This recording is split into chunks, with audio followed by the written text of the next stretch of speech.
So there's real benefits from buying from owner-operated businesses. Small businesses. That's where there's still freedom in how they operate.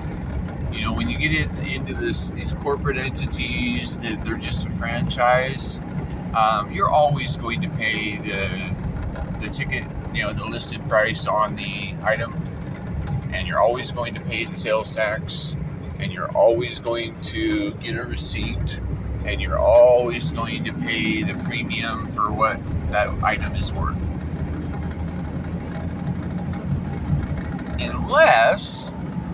Unless when you go to that private owner and you need their items, and you're nice, and they're nice, and so I just bought 2 items that they were $5.99 each, right? So you're talking $11.98 for the 2 items, and then the tax on top of that would have been about another $1.80. So talking about $13,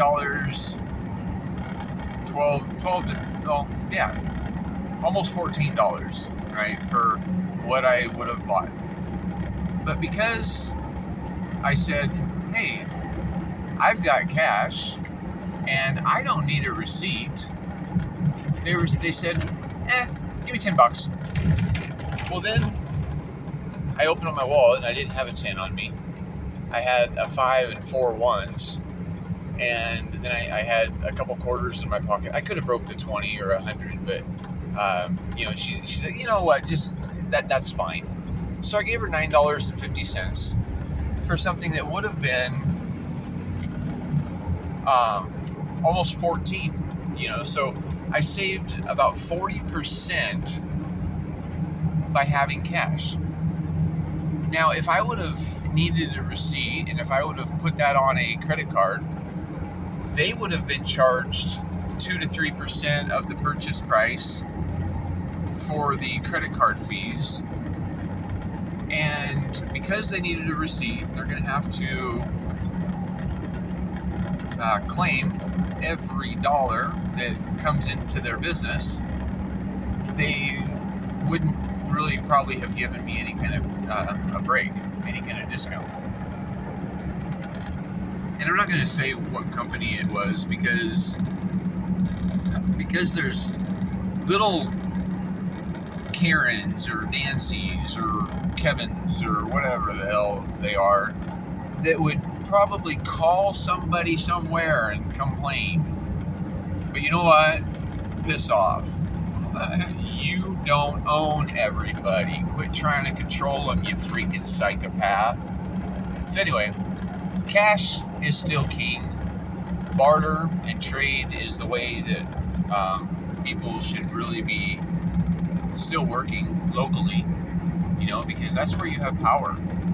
You have power to locally build networks of people that you trust, and you can operate in private domain with them without regulation.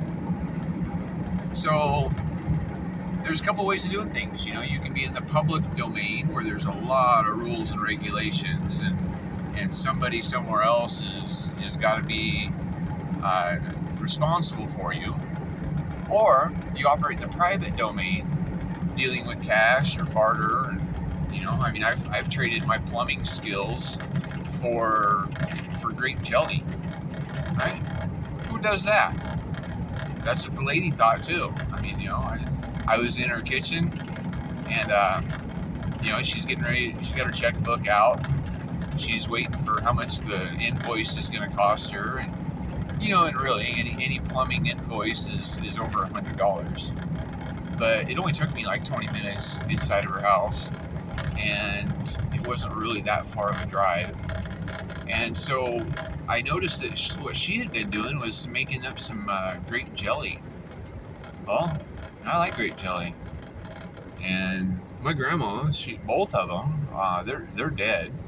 And so I don't get grandma's grape jelly anymore.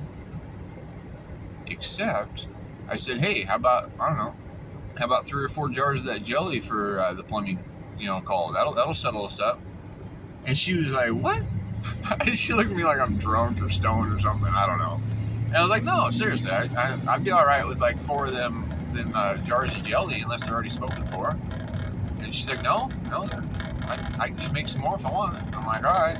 Well, so I bet you those are easier to make than money. So, hey, let's just do that.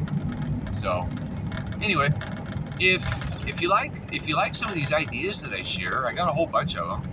And so if you look right over there, that'll be a place that you can subscribe. And if you look right here, you can check out the next video that YouTube thinks is good for you.